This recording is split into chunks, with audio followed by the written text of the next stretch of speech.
નમસ્કાર વિદ્યાર્થી મિત્રો, આજે આપણે 11 સાયન્સ કેમિસ્ટ્રી ચેપ્ટર 4 સંતુલન એમાં સ્વાધ્યાયના દાખલાઓ છે એનો આગળ અભ્યાસ કરીશું. અને અગાઉ આપણે 1 થી 18 દાખલાઓ છે એની સમજૂતી મેળવી લીધેલી છે. આજે આપણે 19મા દાખલાથી શરૂઆત છે કરીએ. ચાલો, તો દરેક છે પોતાની ટેક્સ્ટ બુક લઈને એમાં ચેપ્ટર નંબર 4 નું સ્વાધ્યાય કાઢીને 19મા દાખલાની રકમ છે જુઓ. ચાલો, તમારે તમારી ટેક્સ્ટ બુકમાં આ રકમ છે એ સાથે જોતી જવાની છે, જેથી કરીને વધુ ક્લિયર તમે એમાં સમજી શકો. ચાલો, 19મા દાખલાની રકમ જુઓ. શું છે પહેલા તો શુદ્ધ PCl5 નો એક નમૂનો ફોસ્ફરસ પેન્ટાક્લોરાઇડ એને 473 કેલ્વિન તાપમાને શૂન્યાવકાશ કરેલા પાત્રમાં દાખલ કરવામાં આવ્યું. એક શૂન્યાવકાશ કરેલું પાત્ર છે, એમાં ફોસ્ફરસ પેન્ટાક્લોરાઇડને ભરવામાં આવેલ છે. સંતુલન પ્રાપ્ત થયા બાદ PCl5 ની સાંદ્રતા 0.5 એટલા મોલારિટી જાણવા મળી. ફોસ્ફરસ પેન્ટાક્લોરાઇડ શરૂઆતમાં ગમે એટલો લીધો હોય, ખબર નહીં આપણને, બરાબર, પણ સંતુલન જ્યારે પ્રાપ્ત થયું, આ અગત્યનું છે. સંતુલન પ્રાપ્ત થયા બાદ સંતુલન પ્રાપ્ત થઈ ગયું પછી ફોસ્ફરસ પેન્ટાક્લોરાઇડ છે એ કેટલો બાકી રહ્યો તો આટલો 0.5 એને ગુણ્યા 10⁻1 ગ્રામ મોલારિટી. તો એસિડનું મૂલ્ય આપી દીધું છે. તો સંતુલન PCl3 અને Cl2 ની સાંદ્રતા કેટલી હશે? ફોસ્ફરસ પેન્ટાક્લોરાઇડ શરૂઆતમાં લીધો તો પાત્રમાં, પછી એનું વિઘટન થશે ધીમે ધીમે, એટલે એમાંથી PCl3 ને Cl2 બનશે. અમુક સમય બાદ એમાં સંતુલન સ્થપાશે, બરોબર. PCl3 અને Cl2 જોડાઈને પાછા PCl5 બનશે, તો સંતુલન સ્થપાશે. સંતુલન સમયે આ બંનેની સાંદ્રતા કેટલી હોય? આની સાંદ્રતા તો આપી દીધી છે, સંતુલન સમયે કેટલો તો આટલો. તો આ બંનેની સાંદ્રતા કેટલી હશે એ આપણને પૂછેલું છે. તો એકદમ સરળ દાખલો છે. જો સૌથી પહેલા રાસાયણિક પ્રક્રિયા, તો તમારે અહીં રાસાયણિક પ્રક્રિયા છે એની નોંધ કરો. સંતુલન એ સાંદ્રતા મોલારિટીમાં કોની? તો PCl5 એની સાંદ્રતા તો આપી દીધી છે, એની નોંધ કરો. PCl3 અને Cl2 ની સાંદ્રતા કેટલી હશે? તો PCl5 માંથી PCl3 Cl2 બને, એટલે બંને સરખા જ બને. આ 1 મોલારિટી બન્યો હોય તો આ પણ 1 મોલારિટી બને. તો તમારે આની સાંદ્રતા આપી છે PCl3 અને Cl2 ની સાંદ્રતા એને લખવાની, બરોબર. સંતુલન નું સૂત્ર મૂકો, એને ઉકેલો એટલે x તમને મળી જશે. તો આ એની રીત છે. ચાલો, પ્રથમ તમારી રીતે સ્ટોપ કરીને આખો દાખલો તમારી રીતે ગણો, પછી અહીંથી આગળ છે વધો.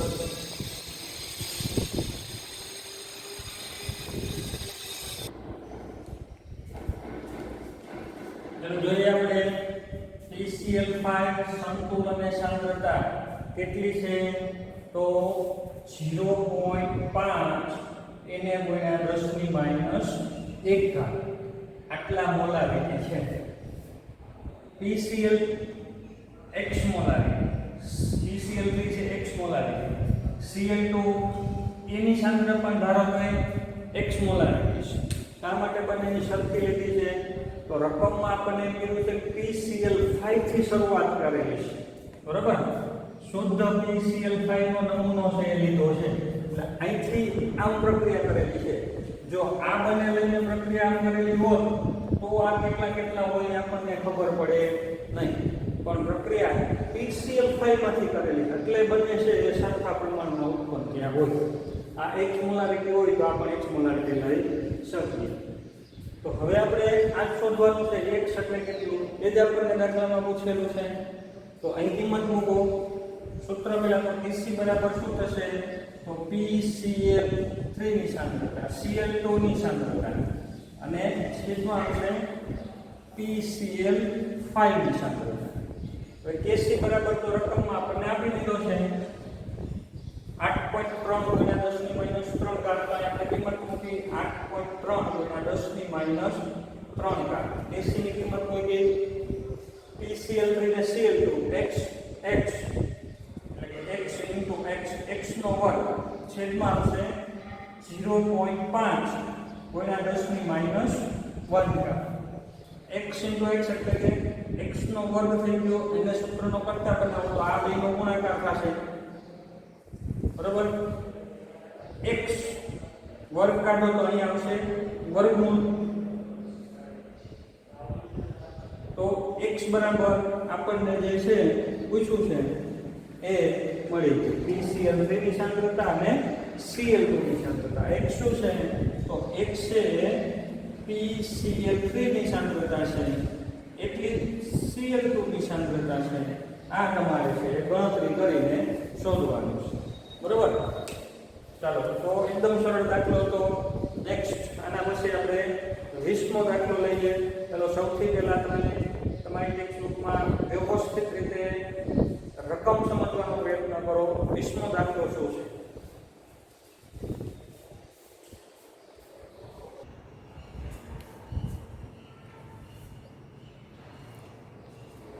ચાલો એના પછી છે 20મો દાખલો જુઓ. આયર્નનું એક અયસ્ક છે ખનિજ. એમાંથી એની પ્રક્રિયા કાર્બન મોનોક્સાઇડ સાથે કરવામાં આવે એટલે કાર્બન મોનોક્સાઇડ રિડક્શન કરતા તરીકે વધશે. આમાંથી ઓક્સિજન છે એ લઈ લેશે, આનું રિડક્શન કરી નાખશે. લોખંડ Fe મુક્ત થાય છે અને કાર્બન ડાયોક્સાઇડ વાયુ મુક્ત થાય છે. સંતુલન સ્થપાયેલું છે આ પ્રક્રિયામાં. આનો Kp છે એ આપણને આપી દીધો છે 0.265 એટમોસ્ફિયર. એનો Kp આપેલો છે. તાપમાન છે 1050 કેલ્વિન તાપમાન. કાર્બન મોનોક્સાઇડ અને CO2 ના સંતુલન અને આંશિક દબાણ કેટલા હશે એ આપણે ગણવાના છે. આ ઘન અવસ્થામાં છે, આ ઘન અવસ્થામાં છે એટલે FeO અને Fe એના આંશિક દબાણ છે આપણે ગણવાના થાય નહીં. શરૂઆતમાં પણ ન હોય, સંતુલને પણ ન હોય, કારણ કે ઘન સ્વરૂપમાં છે. વાયુ અવસ્થામાં CO અને CO2 કાર્બન મોનોક્સાઇડ અને કાર્બન ડાયોક્સાઇડ બે જ છે. તો આપણે બંનેના સંતુલન અને આંશિક દબાણ કેટલા હોય એ ગણવાના છે. પ્રારંભિક આંશિક દબાણ આપી દીધા છે. કાર્બન મોનોક્સાઇડનું શરૂઆતનું દબાણ હતું 1.4 વાતાવરણ. પાર્શિયલ પ્રેશર ઓફ CO2 એટલે CO2 નું આંશિક દબાણ હતું 0.80 વાતાવરણ. તો આપણે ઉકેલ મેળવવા માટે ચલો 20માં દાખલાનો ઉકેલ મેળવવા માટે સૌપ્રથમ તમારે રાસાયણિક પ્રક્રિયા છે લખવી પડશે. પછી એમાં પ્રારંભિક આંશિક દબાણ છે જેના આપેલા છે એને દર્શાવો અને પછી એના ઉપરથી સંતુલને આંશિક દબાણ કેટલા થાય એ ખાસ ગણતરી કરવાની છે. ચલો આટલું પૂરું કરો છો. પહેલા આપેલ રકમમાંથી આટલું વ્યવસ્થિત તમારી રીતે પહેલા દર્શાવો.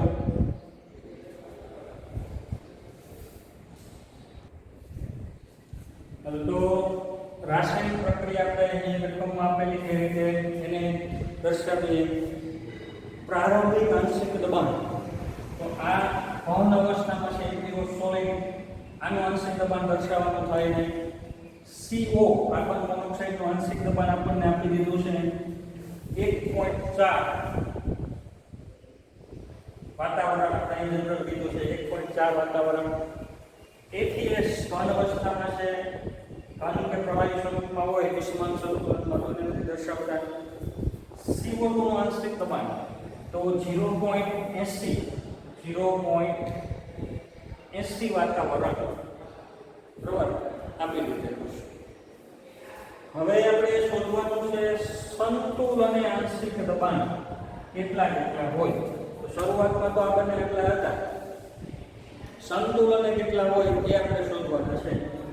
તો હવે એના માટે જો પ્રક્રિયા પુરોગામી દિશામાં થતી હોય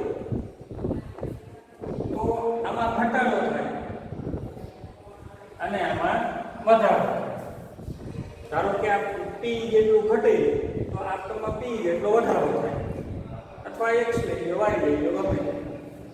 અથવા પ્રક્રિયા પ્રતિગામી દિશામાં થતી હોય તો આમાં ઘટાડો થશે અને આમાં વધારો થશે, કારણ કે આ તો શરૂઆતમાં આટલા લીધા હતા, બરોબર. હવે સંતુલન સમયે પ્રક્રિયા છે એ કોઈ પણ દિશામાં આગળ વધીને સંતુલન સ્થપાઈ શકે. તો પ્રથમ તો તમારે અહીંથી નક્કી કરવું પડે કે પ્રક્રિયા કઈ દિશામાં આગળ વધશે. પ્રક્રિયાની દિશા જાણવા માટે આપણે શેનો ઉપયોગ કરીએ છીએ? યાદ કરો, પ્રક્રિયા ભાગફળ, બરોબર. તો તમારે અહીંથી પ્રક્રિયા ભાગફળ ગણવું પડે. પ્રક્રિયા ભાગફળ QC કિંમત મૂકો QCના સૂત્રમાં, QC મળે. QCની સરખામણી છે CP સાથે કરો, પછી તમને ખબર પડે કે પ્રક્રિયા પુરોગામી દિશામાં આગળ વધશે કે પ્રતિગામી દિશામાં, અને પછી આ દાખલો છે એ આપણે આગળ કરી શકીએ. તો સૌથી પહેલા તમારે અહીં પ્રક્રિયા ભાગફળ ગણવાનું છે, પછી દિશા નક્કી થશે. દિશા નક્કી થાય પછી કેમાં ઘટાડો કેમાં વધારો કરવાનો છે એ ખબર પડશે. ચાલો સ્વ પ્રયત્ન પહેલા ટ્રાય કરો તમારી રીતે, પછી તમે વિડિયો ચાલુ કરીને આગળ છે એ ગણતરી કરજો.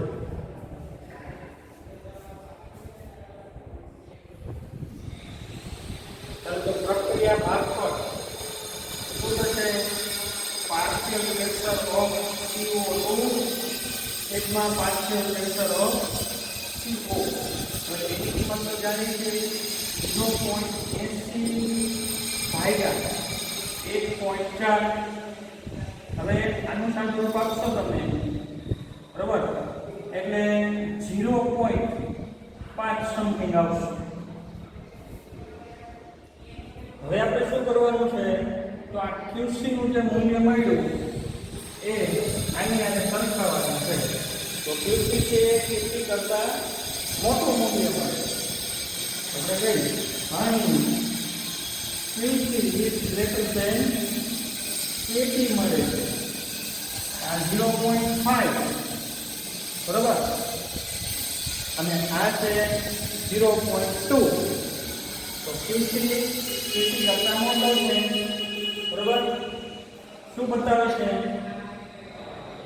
તેથી પ્રક્રિયા પ્રતિગામી દિશામાં થશે. તો સંતુલન કઈ દિશામાં સ્થપાય છે? આ દિશામાં. ધીમે ધીમે ધીમે ધીમે કરતા CO2 માંથી CO છે એ બનતું જશે, એટલે આ ઘટતું જશે, આ વધતું જશે. તો હવે આપણે અહીં સંતુલન અને આંશિક દબાણ દર્શાવી શકીએ. આ હતું 1.4, તો એમાં વધારો થશે પ્લસ P જેટલું, સ્મોલ p લઈ આપીએ. આનું આંશિક દબાણ દર્શાવવાનું નથી. આ 0.80 હતું માઇનસ P જેટલો ઘટાડો થશે. તો આ જે હતું ને આ ખાસ અગત્યનું સંતુલન આંશિક દબાણ આપણે ગણતરી કરવાની હતી એ. આમાં ઘટાડો થાય છે, આમાં વધારો થાય છે. શા માટે? એનું કારણ કે ભાઈ પ્રક્રિયા છે એ પ્રતિગામી દિશામાં થઈ. પહેલા એ નક્કી કર્યું, નકર આપણને એમને ખબર પડે આમાં ઘટાડો થઈ શકે, આમાં વધારો થઈ શકે જો પુરોગામી દિશામાં થતી હોય તો એ પહેલા નક્કી કરવાનું ખાસ આ દાખલામાં હતું.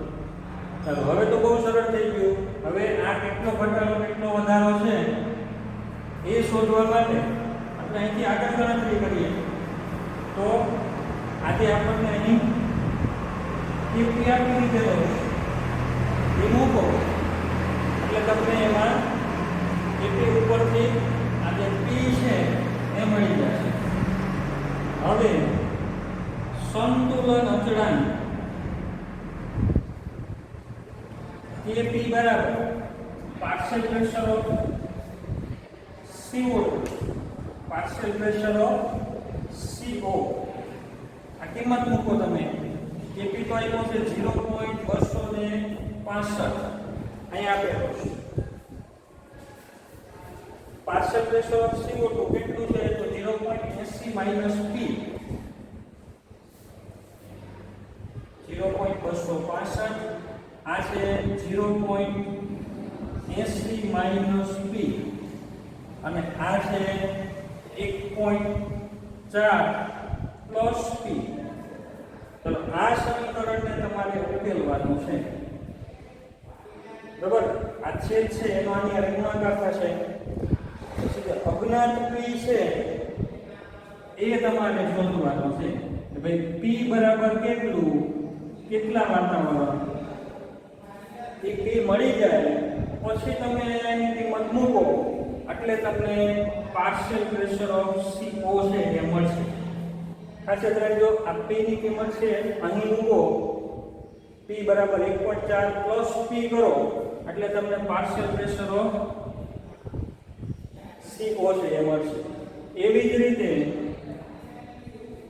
પાર્શિયલ પ્રેશર ઓફ CO2 જોતું હોય તો આ P ની કિંમત છે અહીં મૂકો એટલે 0.80 માઈનસ P કરશો એટલે તમને પાર્શિયલ પ્રેશર ઓફ CO2 છે મળશે.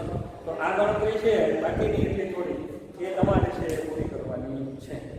પણ આમાં દાખલામાં એક જ વસ્તુ ખાલી શીખવાની હતી કે ભાઈ સંતુલને આપણને બેયના આંશિક દબાણ આપી દીધા છે, તો પ્રક્રિયા કોઈ તરફ આગળ વધીને સંતુલન સ્થપાશે નતું આવ્યું તો એના માટે પ્રક્રિયા ભાગફળ શોધવાનું, દિશા નક્કી કરવાની, પછી ખબર પડે કે એમાં ઘટાડો થશે ને એમાં વધારો થાય છે. બરાબર, અહીંયા છે એ શું થાય છે, ઘટાડો થાય છે. જેટલો ઘટાડો થાય એટલો દાયરા વધારો થાય છે. એ દિશા નક્કી કર્યા પછી ખબર પડે. ચાલો હવે એના પછીનો દાખલો છે 21મો. જુઓ ટેક્સ્ટબુકમાં રકમ જુઓ એની.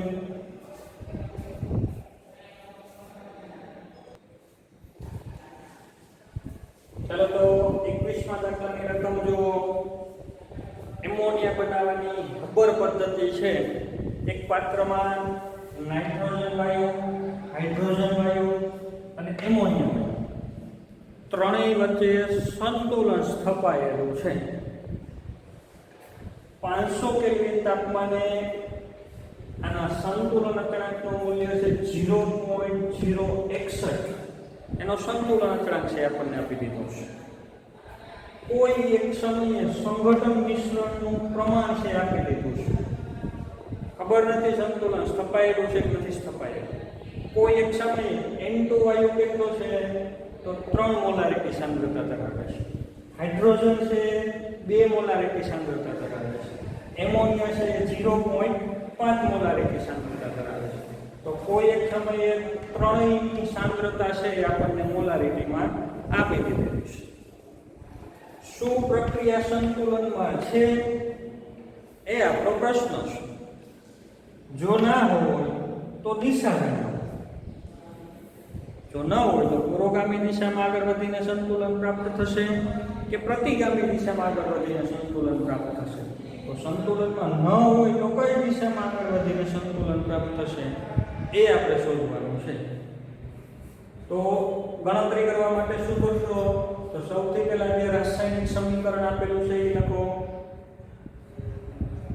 શરૂઆતના સાંદ્રતા નથી, સંતુલનની ખબર નથી. કોઈ એક સમયે જે સાંદ્રતા આપેલી છે એની બધાની નોંધ કરી નાખો. અને પછી સંતુલનમાં છે કે નહીં દિશા નક્કી કરવી હોય તો એના માટે તો તમને ખબર છે શું કરવાનું છે. QC પ્રક્રિયા ભાગફળ QC છે એ તમારે અહીં ગણવું પડે. અને QC ની સરખામણી પછી કોની સાથે કરવાની થાય, આ KC સાથે QC ની સરખામણી કરવાની થાય. એ QC નાનો છે કે મોટો છે. જો QC મોટો પ્રક્રિયા પ્રતિગામી છે.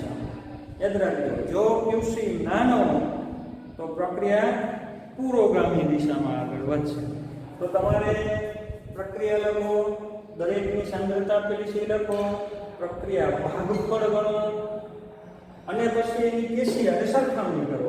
1 2 3 અને 4 સ્ટેપ કરો એટલે તમને ખબર પડી જશે. ચાલો કરો, આ ગણતરી કરો જોઈએ એથી આગળ.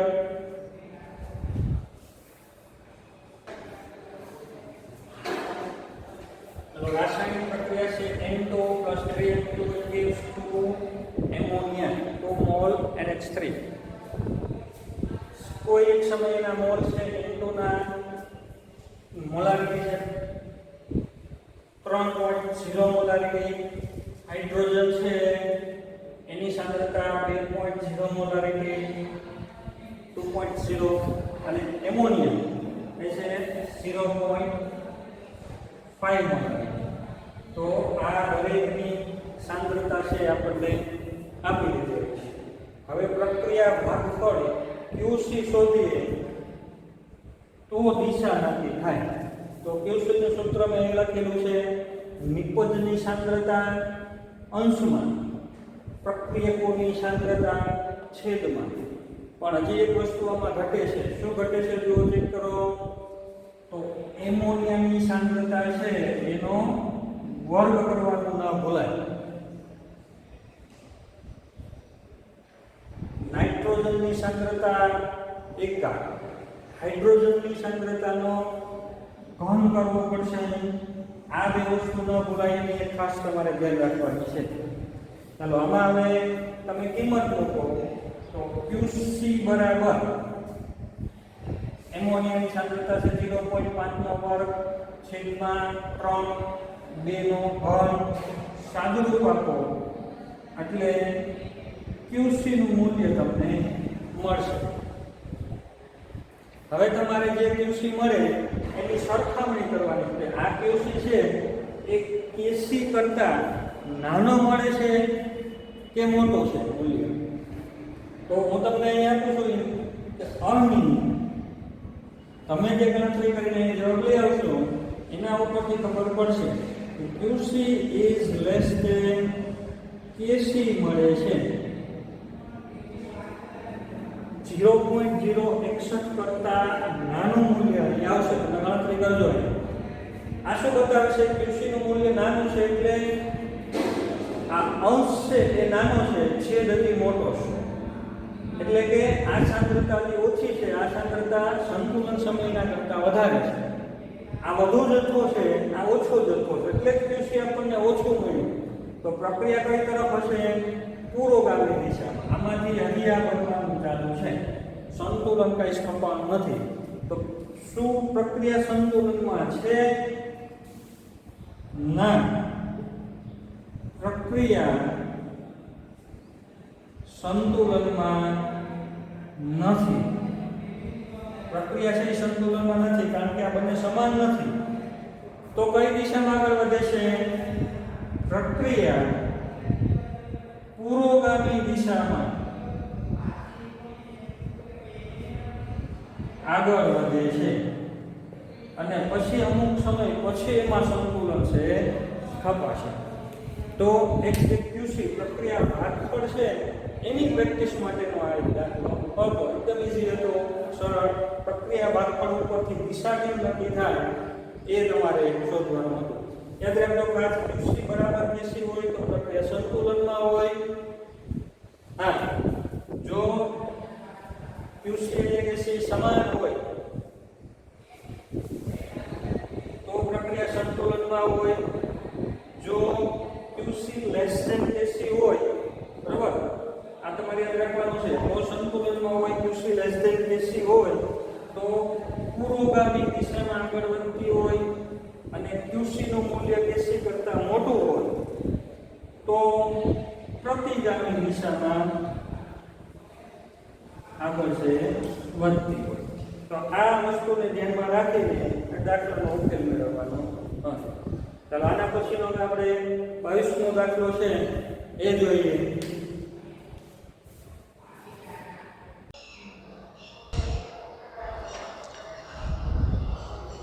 ચાલો, એના પછી આપણે 22મો દાખલો લઈએ. તો 22મો દાખલો છે BrCl બ્રોમિન મોનોક્લોરાઇડ ગેસ બંધ પાત્રમાં ભરેલો છે એનું વિઘટન થઈને એમાંથી બ્રોમિન અને ક્લોરિન બંને મુક્ત થાય છે. ત્રણેય વચ્ચે સંતુલન સ્થપાયેલું છે. 500 કેલ્વિન તાપમાને કેસીનું મૂલ્ય છે 32. જો શરૂઆતમાં શુદ્ધ BrCl હાજર હોય એટલે પ્રક્રિયા છે એ BrCl લઈ અને પુરોગામી દિશામાં ચાલુ થઈ હતી, તેની સાંદ્રતા 3.3 × 10⁻³ મોલારિટી હોય. સાંદ્રતા એની છે એ 3.3 × 10⁻³ એટલા મોલારિટી એની સાંદ્રતા હોય. તો સંતુલને સાંદ્રતા કેટલી હશે એ આપણને પૂછેલું છે. તો એના ઉકેલ માટે રાસાયણિક પ્રક્રિયા અહીં લખવાની જ તમારે જે આપેલી છે એ શરૂઆતની સાંદ્રતા, તો BrCl એની શરૂઆતની સાંદ્રતાની નોંધ કરો. આ આપેલી છે એની શરૂઆતની સાંદ્રતા. Br2 અને Cl2 આ બંનેની સાંદ્રતા તો શરૂઆતમાં કાંઈ હશે નહીં. સંતુલને સાંદ્રતા, તો સંતુલને સાંદ્રતામાં શું થશે, આની જે સાંદ્રતા છે એ ઘટશે. તો 3.3 - 10⁻³ મોલારિટીમાંથી આપણે -2x જેટલો ઘટાડો કરીએ તો સામે આ x જેટલી સાંદ્રતા એની જોવા મળશે. બરાબર, કારણ કે આ 2 મોલ છે એટલે આપણે ધારી લઈએ 2x ઘટે તો આ x જેટલો બને. આ જેટલો ઘટે એનો અડધો બને આ, એટલે આપણે 2x ધારીએ છીએ. અને પછી સંતુલન અચળાંક કેસીનું સૂત્ર મૂકો. કેસી તો તમને આપી દીધો છે, ઉકેલ મેળવો એટલે તમને એમાં x છે એ મળી જાય. એ જ આપણે શોધવાનું છે. ભાઈ x કેટલું, તો આમાંથી કેટલું ઘટે છે, એવી રીતે આ દાખલો છે એ ગણવાનો છે. ચાલો પ્રથમ તમારી રીતે પ્રયત્ન કરો.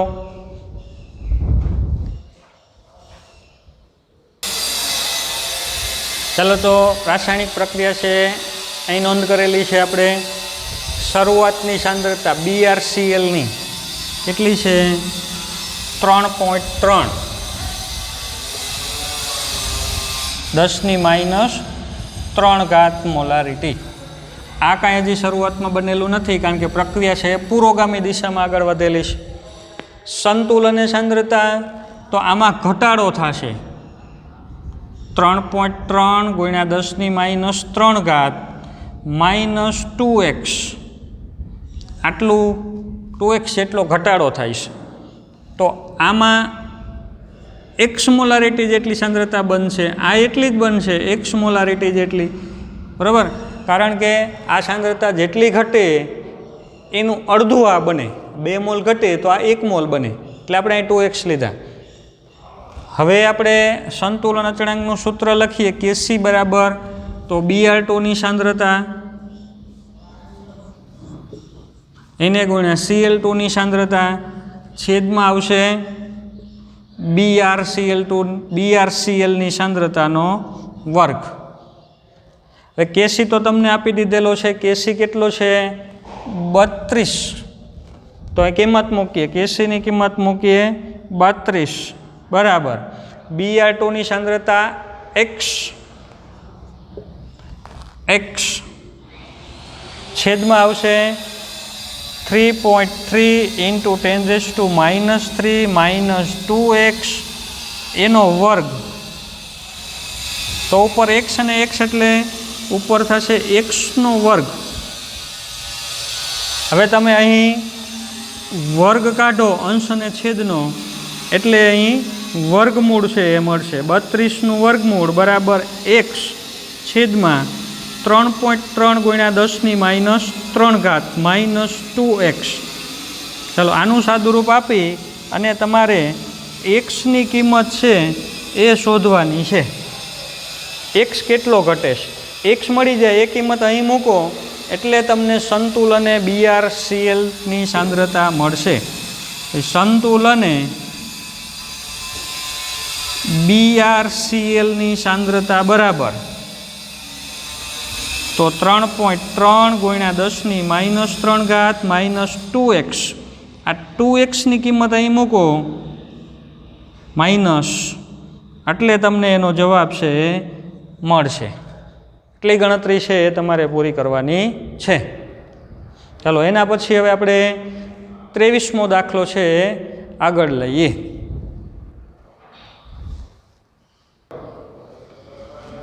ચાલો 23મો દાખલો છે 1127 કેલ્વિન તાપમાને અને 1 વાતાવરણના દબાણે કાર્બન મોનોક્સાઇડ અને કાર્બન ડાયોક્સાઇડનું મિશ્રણ ઘન કાર્બન સાથે સંતુલનમાં છે. એમાં દળથી 90.55% કાર્બન મોનોક્સાઇડ છે એમ આપણને કીધેલું છે. કાર્બન ડાયોક્સાઇડ અને કાર્બન મોનોક્સાઇડ બે સંતુલનમાં છે, પણ એમાં કાર્બન મોનોક્સાઇડ કેટલો છે? આ કાર્બન મોનોક્સાઇડ તો 90.55% દળથી, બરાબર. તો બાકીનો છે એ કાર્બન મોનોક્સાઇડ છે. 9.45% બાકી વધે 100%માં એ કાર્બન મોનોક્સાઇડ છે. તો કાર્બન ડાયોક્સાઇડ છે, સોરી, 9.45%. આ તો કીધું છે 90.55%. તો બેના ટકા આપેલા આપણને આપ્યા છે, કોણ કેટલા ટકા છે એ. અને પાત્રનું કુલ દબાણ બધુંય થઈને દબાણ થાય છે 1 વાતાવરણ. આ છે આખા પાત્રનું કુલ દબાણ. આ 90.45% છે, સોરી, આ 90.55% છે અને આ છે 9.45%. હવે બંનેના કુલ દબાણ કેટલા છે? તો 1 વાતાવરણ છે. તો આ આપણને આપેલું છે. હવે આપણે એના ઉપરથી સંતુલન અચળાંકની ગણતરી કરવાની છે કે સી. હવે અહીં દરેકના દબાણ છે, જુઓ ખાસ, દબાણ છે એ આંશિક દબાણમાં છે. આંશિક દબાણ ઉપરથી કેપી ન મળે, આંશિક દબાણ ઉપરથી પહેલાં કેસી ન મળે, પણ પહેલાં કેપી છે એ આપણે શોધવો પડે. અને કેપી મળી જાય પછી કેપી ઉપરથી જે આપણે સૂત્ર મૂકી કેસી આરટીની ડેલ્ટા એનજી ઘાત, આમાંથી તમે કેસીને સૂત્રનો કરતા બનાવો એટલે તમને એનું મૂલ્ય છે મળે. તો ચાલો સૌથી પહેલાં આપણે કેપી ગણવો પડશે અહીં, કારણ કે ડાયરેક્ટ કેસી ન મળે. મોલારિટીમાં સાંદ્રતા આપેલી હોય તો જ કેપી મળે, કેસી મળે. અહીં સાંદ્રતા છે એ દબાણમાં વાત છે, દળ આપેલું છે, દબાણમાં આપેલું છે બધું, એટલે આપણે પહેલાં કેપી છે એ શોધવો પડે.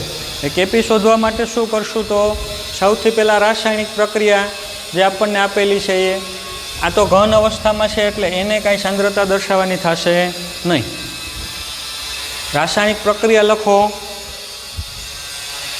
સંતુલન પ્રમાણ કોનું આપેલું છે, જેનું જરૂરી છે? તો આપ્યું છે કાર્બન મોનોક્સાઇડ છે 90.55% છે, 90.55% દળથી ટકા આપ્યા છે. તો આ કેટલું થાય? 9.45%, કારણ કે બંને થઈને ટોટલ પ્રમાણ છે એ 100% કહેવાય. હવે દળથી ટકા છે એટલે જો 100 ગ્રામ હોય તો આ 9.45 ગ્રામ, આપણે એને ગ્રામમાં ફેરવી નાખીએ ટકાને, તો આ છે 9.45 ગ્રામ, ત્યારે આ છે 90.55 ગ્રામ. એટલે બંનેના ટકા થઈ ગયા ને, ટોટલ 100 ગ્રામ છે તો ગ્રામ થઈ ગયા. હવે આપણે ગ્રામ મળી જાય તો ગ્રામ ઉપરથી મોલ મળી જાય, દરેકના મોલ, કોના કેટલા મોલ છે. શું કરવું પડે? મોલ શોધવા માટે દળ ભાગ્યા એનું આણવીય દળ. તો 9.45 છેદમાં આનું આણવીય દળ, કાર્બનના 12, ઓક્સિજનના 16, 16 દુ 32 ને 12 44. તો ભાગ્યા 44 કરશો એટલે તમને આના મોલ મળશે CO2ના મોલ. ચાલો CO2ના મોલ કેટલા મળે છે? ગણતરી કરો. 0.215 મોલ મળશે. એવી જ રીતે કાર્બન મોનોક્સાઇડનું દળ છે 90.55 ગ્રામ, છેદમાં એનું આણવીય દળ, ઓક્સિજનનું 16, કાર્બનનું 12, 16 ને 12 28. તો 90.55 ભાગ્યા 28 કરો, સાદુરૂપ આપો એનું કેટલું આવશે? 3.234. તો આટલા મોલ છે એ કાર્બન મોનોક્સાઇડ છે એ મળ્યો.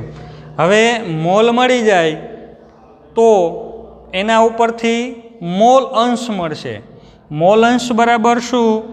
તો મોલ અંશ શોધવો હોય, જો દરેકનો મોલ અંશ શોધવો હોય, મોલ અંશને દર્શાવીએ આપણે આમ એક્સ વડે, એક્સ ઓફ CO2 એટલે કે CO2નો મોલ અંશ બરાબર તો એના પોતાના મોલ 0.215 અને છેદમાં 0.215 વત્તા 3.224 કુલ મોલ એટલે તમને એના મોલ અંશ છે એ મળશે. એવી જ રીતે આનો મોલ અંશ જોતો હોય તો મોલ અંશ ઓફ CO કાર્બન મોનોક્સાઇડનો મોલ અંશ તો એના પોતાના મોલ છે 3.234 અને છેદમાં કુલ આ બંનેનો સરવાળો એટલે એના મોલ અંશ છે એ મળશે. ચાલો ગણતરી કરો જોઈએ. CO2નો મોલ અંશ કેટલો છે? ચાલો CO2નો મોલ અંશ મળશે 0.062. એવી જ રીતે CO 3.234 ભાગ્યા કુલ કેટલો મોલ અંશ મળે છે એનો? 0.938. આની ગણતરી સાદુરૂપ આપશો એટલે તમને જવાબ આવશે 0.938. તમે ચેક કરવા માટે બંનેનો સરવાળો કરી જુઓ. બંનેનો મોલ અંશ કુલ 1 થવો જોઈએ. ન થતું હોય તો ફરીથી પણ તમે ગણતરી છે કરીને ચેક કરી શકો. ચાલો સંતુલને હવે મોલ અંશ મળી ગયો તો એના ઉપરથી આંશિક દબાણ મળે. આંશિક દબાણનું સૂત્ર આના પહેલાં મેં તમને લખાવેલું છે. ભાઈ કોઈ પણનું આંશિક દબાણ એટલે એનો મોલ અંશ ગુણ્યા કુલ દબાણ. તો આપણે હવે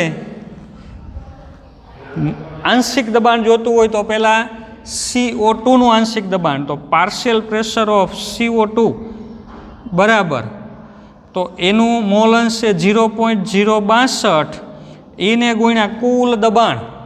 કુલ દબાણ આપણને રકમમાં આપ્યું છે 1 વાતાવરણ તો આને ગુણ્યા 1 એટલે કે આટલું જ મળશે 0.062 વાતાવરણ.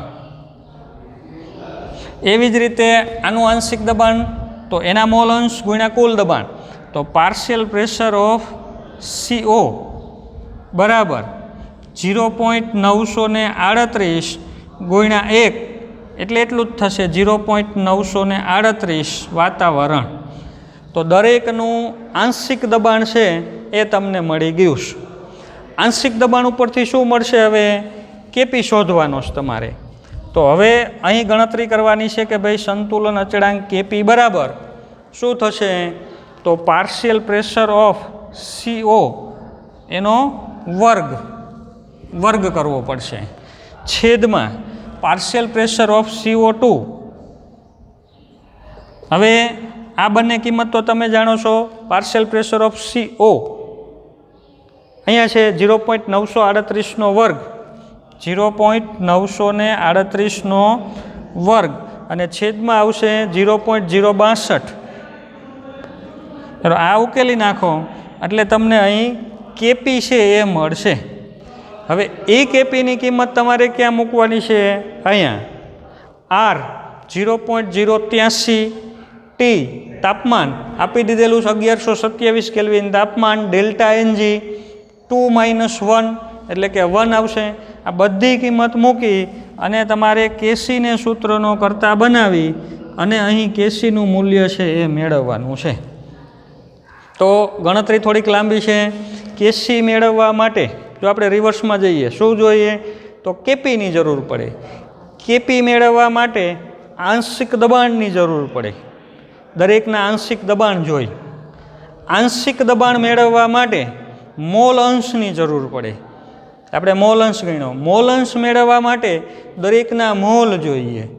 મોલ મેળવવા માટે દળ જોઈએ અને દળ આપણને ટકાવારી ઉપરથી મળશે. તો આવી રીતે ટકા ઉપરથી દળ મળ્યું, દળ ઉપરથી મોલ મળ્યા, મોલ ઉપરથી કુલ મોલ મળ્યા, કુલ મોલને વડે દરેકને ભાગી નાખીએ એટલે મોલ અંશ મળે. મોલ અંશ ઉપરથી આંશિક દબાણ મળે, આંશિક દબાણ ઉપરથી સંતુલન અચળાંક કેપી મળે અને કેપી ઉપરથી કેસી છે એ મળે. તો એક સરસ મજાનો આ દાખલો છે 23મો દાખલો. આપણે અહીંયા ઉકેલમાં લખી નાખીએ 23. તો આ 23મો જે દાખલો છે એમાં ઘણા બધા સૂત્રો છે એની પ્રેક્ટિસ છે થઈ ચૂકેલી છે. તો ફરીથી 2-3 વખત આ દાખલો ગણજો, એકદમ સરસ દાખલો છે, એમાં ઘણા સૂત્રોની તમને એકસાથે પ્રેક્ટિસ થઈ શકે એવો છે. ચાલો આના પછીનો આપણે જોઈએ 24મો દાખલો.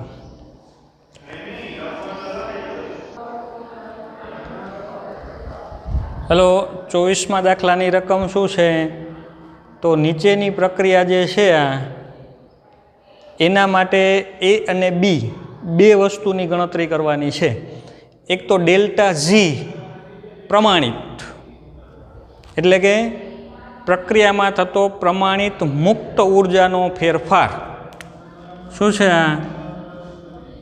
મુક્ત ઉર્જા ફેરફાર ગણવાનો છે. અને એના ઉપરથી સંતુલન અચળાંક એની ગણતરી કરવાની છે.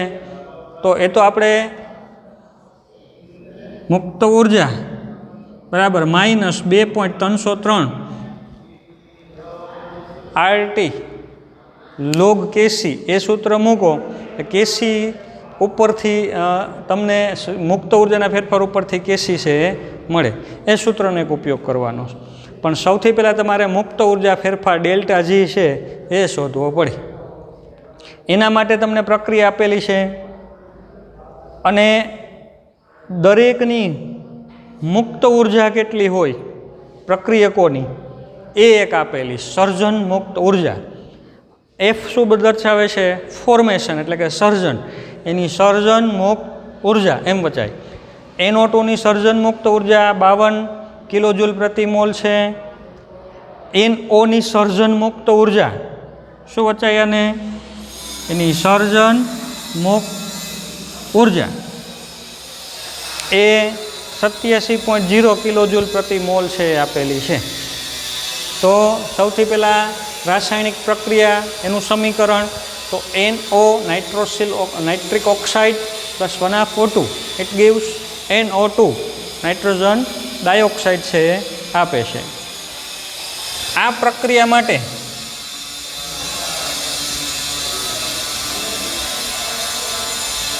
મુક્ત ઉર્જાનો ફેરફાર શોધવો હોય તો એના માટેનું સૂત્ર યાદ કરો. આપણે થિયરીમાં એના સૂત્રો ઉષ્માગતિશાસ્ત્રમાં આમ તો લખ્યું હતું હોતે કે એના માટેનું સૂત્ર શું થશે? એના માટે તો બધા જ જે નિપજો છે એની સર્જન મુક્ત ઉર્જા માઇનસ બધી જ જે પ્રક્રિયકો છે એની સર્જન મુક્ત ઉર્જા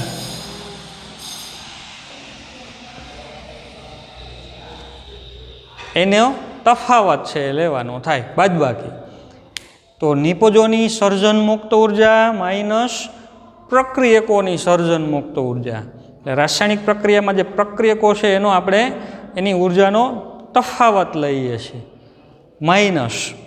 એટલે આખી પ્રક્રિયામાં થયેલો ઉર્જાનો ફેરફાર છે આપણને મળે. તો આમાં કિંમત મૂકો. નિપજ કોણ છે? ખાલી એક જ NO2. તો એને આવી રીતે આમ દર્શાવાય ડેલ્ટા F 0 ઓફ NO2. આ થયું નિપજોની કુલ સર્જન મુક્ત ઉર્જા માઇનસ પ્રક્રિયકમાં 2 1 મોલ છે ડેલ્ટા FC0 કોનું લેવાનું થશે? તો NOનું નાઇટ્રિક ઓક્સાઇડ એની સર્જન મુક્ત ઉર્જા પ્લસ 1/2 અડધો મોલ છે ઓક્સિજન એની સર્જન મુક્ત ઉર્જા લેવી પડશે O2. આવી રીતે. હવે આની કિંમત તો આપણને રકમમાં આપેલી છે. NO2ની સર્જન મુક્ત ઉર્જા કેટલી છે? તો 52 કિલો જૂલ 52.0 કિલો જૂલ પ્રતિ મોલ માઇનસ. હવે આ બેનો સરવાળો NO એની સર્જન મુક્ત ઉર્જા 87 કિલો જૂલ પ્રતિ મોલ પ્લસ 1/2 ઓક્સિજનની સર્જન મુક્ત ઉર્જા જરૂર નથી એની, કારણ કે આ ત્રણમાં આ જુદું કઈ રીતે? તો આ સંયોજન છે, આ સંયોજન છે, આ સંયોજન નથી. પ્રમાણિત સ્થિતિ ધરાવતું તત્વ અને પ્રમાણિત સ્થિતિ ધરાવતા તત્વ માટે પ્રમાણિત સ્થિતિ ધરાવતું તત્વ એના માટે સર્જન મુક્ત ઉર્જા અથવા એની એન્થાલ્પી છે એ આપણે કેવી લઈ છે? શૂન્ય. તો 0 હોય એટલે રકમમાં એની મૂલ્ય શૂન્ય કીએ કે ન કીએ, આપણે છે એનું મૂલ્ય છે એ શૂન્ય લઈ લેવાનું થાય. તો 52 - 87 કરશો એટલે તમને એનો જવાબ છે એ ΔG0 કિલો જૂલ પ્રતિ મોલ છે એ મળી જશે. હવે ΔG મળી ગયું, એ એક પાર્ટની ગણતરી થઈ ગઈ. હવે બીજો પ્રશ્ન પૂછ્યો છે બી, સંતુલન અચળાંક ગણો. તો એના માટે તમારે સંતુલન અચળાંકનો સંબંધ દર્શાવતું સૂત્ર ΔG બરાબર -2.303 RT log KC. આ સૂત્ર છે એ મૂકવાનું થાય. આમાં સૌથી પહેલાં તમારે શું કરવાનું છે? તો લોગ કેસીને સૂત્રનો કરતા બનાવવાનો. લોગ કેસી બરાબર તો ΔG માઇનસ છેદમાં આવશે 2.303 આરની કિંમત છે તમારે શેમાં લેવાની થશે? કિલો જૂલમાં. કેટલી? તો 8.314 × 10⁻³ ટી એટલે તાપમાન. તો તાપમાન છે અહીં રકમમાં આપેલું નથી, પણ પ્રમાણિત સ્થિતિ ધરાવતું હોય એટલે તાપમાન છે તમારે લેવાનું 298 કેલ્વિન તાપમાન. 298 કેલ્વિન તાપમાન. આનું સાદુરૂપ આપો એટલે તમને લોગ કેસી છે એ મળશે. એન્ટીલોગ લેવો પડે કેસી માટે. તો કેસી બરાબર શું થશે? તો એન્ટીલોગ, આનો જે જવાબ આવે એનો એન્ટીલોગ લેવો પડે, અને એન્ટીલોગ લ્યો પછી તમને કેસીનું મૂલ્ય છે એ મળશે. તો આ બાકીની જે ગણતરી છે એ કઈ રીતે કરવી એની હિન્ટ મેં તમને આપી. સાદુરૂપ તમારે આપવાનું છે. ચાલો, તો આપણે આ 24 દાખલાઓ છે એનો અત્યારે અભ્યાસ કરેલો છે, અને આ પછીના લેક્ચરમાં આપણે 25મા દાખલાથી આગળ શરૂઆત છે કરીશું.